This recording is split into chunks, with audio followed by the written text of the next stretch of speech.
For 40 years, the rules of gaming were simple: a console is most expensive on day one, and it only gets cheaper from there.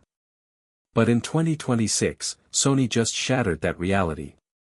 If you thought the PS5 was finally going to be affordable 6 years into its life, think again. We are witnessing an unprecedented break in the economic model of gaming. Sony has rolled out massive price hikes across the globe. In the US, a standard PS5 will now set you back $649, that's $150 more than launch day. But why? Is it just corporate greed, or is there a perfect storm brewing in the global economy that Sony can no longer ignore? Today, we dive into chipflation and geopolitical wars, and why the golden age of affordable consoles might be over forever. This isn't a small adjustment, it's a global restructuring. The first wave hit the US, UK, and Japan in early April. The second wave just slammed into Korea and Southeast Asia on May 1st. Look at these numbers.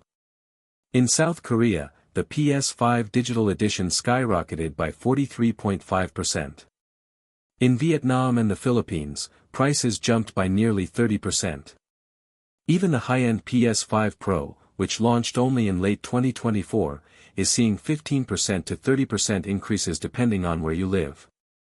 For gamers in developing economies, the PS5 has officially shifted from a toy to a luxury asset But even here in the States, hitting $649 for a 6-year-old machine is making people ask, should I just build a PC instead, Experts are calling this chipflation The core of the problem isn't and Oppo's, Sony's profit margin, it's a brutal resource war. Right now, the AI boom is the villain for gamers. Giants like Nvidia, Microsoft, and Google are in an arms race to build massive data centers. These centers eat up a staggering amount of DRAM and NAND memory, the exact same components your PS5 needs to run. When chipmakers like Samsung and SK Hynix have to choose between selling chips for high-profit AI servers or cheap game consoles, they choose AI every time.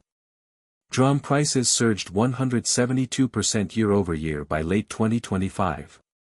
This creates a paradox: the PS5 manufacturing process is mature, but the raw ingredients are more expensive than ever. As if the chip shortage wasn't enough, geopolitics stepped in. The outbreak of war in Iran in early 2026 caused a massive bottleneck in global energy. For a heavy, bulky product like the PS5, logistics costs are a huge factor. Shipping prices have hit record highs. Toss in new US tariffs on trade partners, and Sony was left with a perfect storm They either had to raise prices or lose money on every console sold, and Sony chose to protect their bottom line. Here is the weird part. When Sony announced the price hike in March, people didn't boycott. They panicked. According to Circana, PS5 sales in the US actually doubled in the week ending April 4th. It's the FOMO effect, fear of missing out. Gamers realized that $499 was a steal compared to the new $649 price tag. But this is fake growth Analysts warn that by pulling future demand into the present, Sony might see a massive sales slump in the second half of 2026. And what about the PlayStation 6? The days of the $499 console are dead. Analysts now predict the PS6 could launch between $700 and $800.